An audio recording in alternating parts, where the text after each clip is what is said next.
on serious, just say no. Why won't people just say no?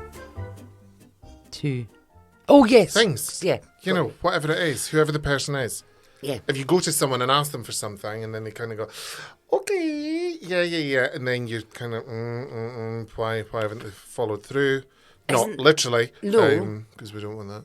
I used to be really bad for I've got slightly better at saying no. That was when I was first married to Monk, that he would say, you just say yes to everything. Why do you think that is, though? I think because you want to help and you want to not let people down. But yeah, half the time you let people... Well, no, what happened to me, and I've got better at it, is that you end up doing a whole load of stuff that you don't want to do, and then you get kind of quite resentful that you've taken on too much. But it's the people that say yes to something and then don't do it. Yes, whatever it is. And then, make a big deal about it and ask you loads of questions about it. And you're like, but I've just asked you that. Yeah. That's why if anyone comes to me, in the main, I will always say no. Just because I can't be bothered. And I don't think that makes me a bad person. I just don't want to waste that person's time. There is a minority of people that I will, I would do anything for them. Yeah. No one in this room. But, liar. Well, the dog.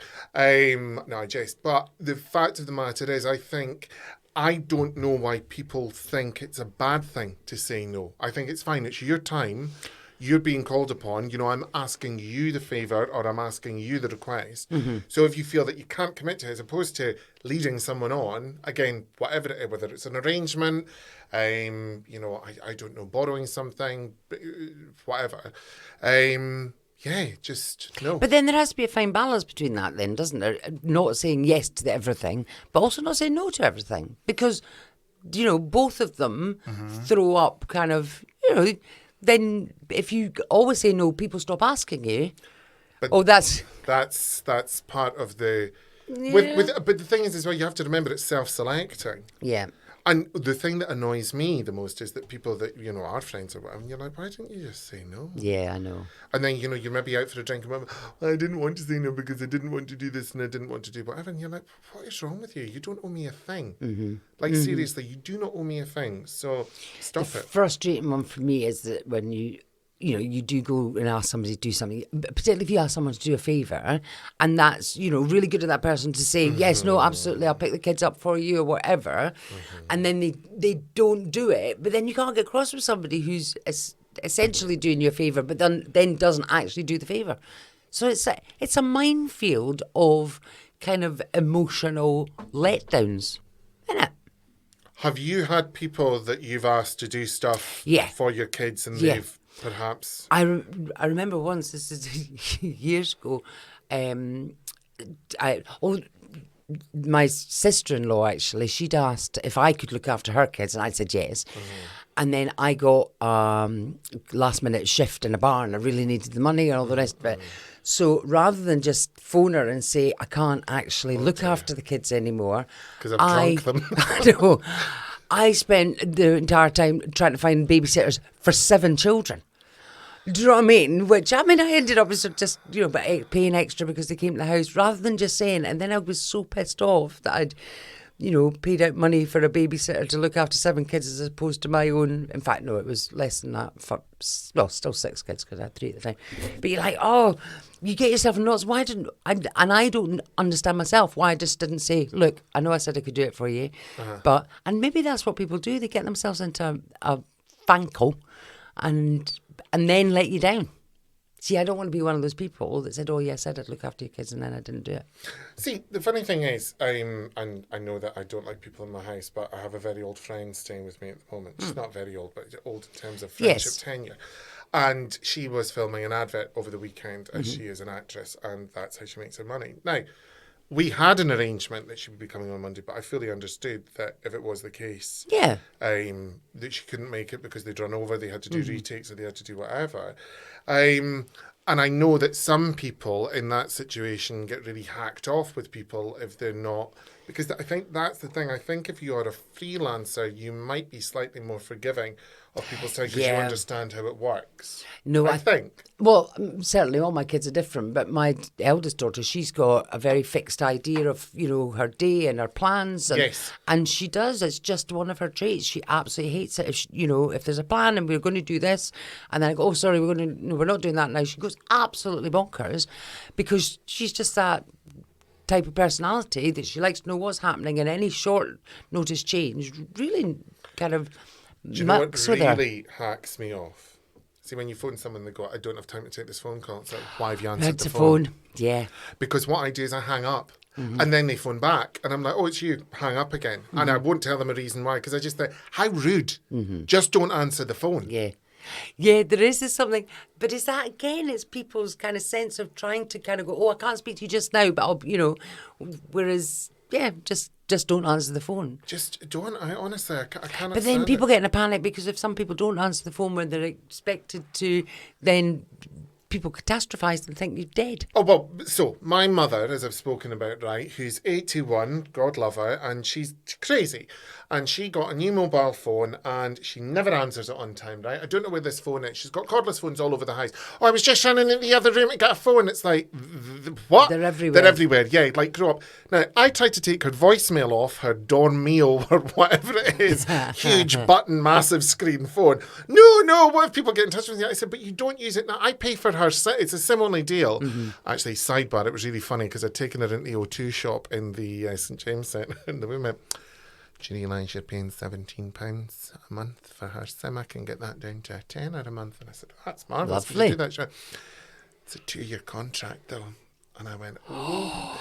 I said, honey, I felt the same when I took out her Hello subscription. We do that month to month because we're just not sure. I said, but that's all fine. We had a laugh about it. That now, was great. There's an interesting question though. If you did take out a 2-year contract and God forbid something happened to your dear mother, would you be getting a refund? I don't know, but I would, right, okay, that's fine. But I got in touch with the shop and said I thought she was fantastic. She was dead helpful, no pun. And they sent me a photo shoot voucher on Virgin Experiences for the dog because I'd gone in with the dog. Oh. So the dog's had her hair cut, so we booked that for the end of the month. Because the dog's getting up there as well, so that might be, her last pictorial. We don't know. But it was just so funny the way, because she was basically saying, listen, I don't want you signing on for a contract. She might die. And you're like, I think that it will be my mum and the cockroaches at the end of the world. And my mum going, I don't want to be called a person. Those experience things drive me mad as well, because they only last for a year. And if you don't use it within that year, they expire and you go, but I've paid for it. But it doesn't matter when I take it. But I thought that was such a nice thing to... Nice. Yeah. But going back to the thing, I just wish people would stop. Is your coffee honking? It's cold. Oh, I just took a big glug of it and it's cold. No, it's cold like your little cold heart. Yes. Will you be exploring the option of saying no anytime soon now that we've had this conversation? Are you going to address your... Because what is your instinct to people please? Because I don't have one. And I don't mean that as a pose. I think because I'm naturally quite a selfish person, I don't ever come across like that. But what is your instinct to people please? Genuinely. Because you do have one. Yeah. And I see people pleasing sounds like a fault. No, whereas, I'm not saying it is. It's a but thing. I mean, or it sounds quite biblical. I do genuinely try to do for people what I would like people to do for me. So, if somebody needs picked up at the station, if somebody can make your life easier, then why wouldn't you? And I just think if I can do it, I don't mind doing it. It's no skin off my nose. It doesn't bother me. And I will go out of my way to help people. But in that kind of, because I would love that if people did it for me. And some people do. Do you know what I mean? That is reciprocated. And then I do get frustrated when that sometimes feels like one-way traffic for a long time because you don't necessarily... Well, people can take the PIAS. Oh, and they absolutely do. Yeah. And I know that I do have a reputation. Oh, just ask Jojo, she'll do it. Mm-hmm. And it's just nice in some ways, but frustrating the other. And I remember my son, when he was in prison, long story, he would say, there was people in there that just never got asked to do anything because they'd just kick off. And he was always kind of like, yes, no, I can do that, or I can do that. He said, but the more you say you can do something, the more people ask you, and the more you get taken advantage for. Do you mean? Advantage for? Of. Advantage of. But, there are some people you go, well, I just never asked them because they wouldn't do it. But, yeah, I don't know. I don't know where the happy medium is. But I think I've got better at kind of going, is there any advantage to me doing this? Or is this literally, I'm giving up my time, sometimes money, And so I have been better recently. And talking to you, I was, saying that I'm just going to have to really focus on me and say no to lots of things so that I can just concentrate on the things that I've got planned, which will take concentration and time, and because I'm easily distracted as well. Do you know what I mean? Somebody goes, I've got 3 days. I'll sit down and I'll write and I'll learn about this, and then somebody will go, oh, do you want to come for a cup of coffee? And I'll go for a coffee, and then I'm out all day and I get drunk. So I'm easily led. See, that seems biblical, that you're the kind of woman that can turn coffee into wine. Yes, and it always happens, and I don't know how it does. Every single time I go out for a coffee, I come home pissed. Something in the coffee. That one is called Don't Drink Anymore Because You Will Be Driving Us Home. Yes, I know, exactly. Coffee. Yeah. Okay, my dear.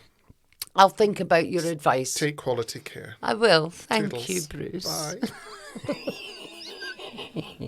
Be Honest is live at the Fringe in Edinburgh this year between the 4th and the 28th of August, except the 15th from 12:30 every day. Get tickets at www.edfringe.com.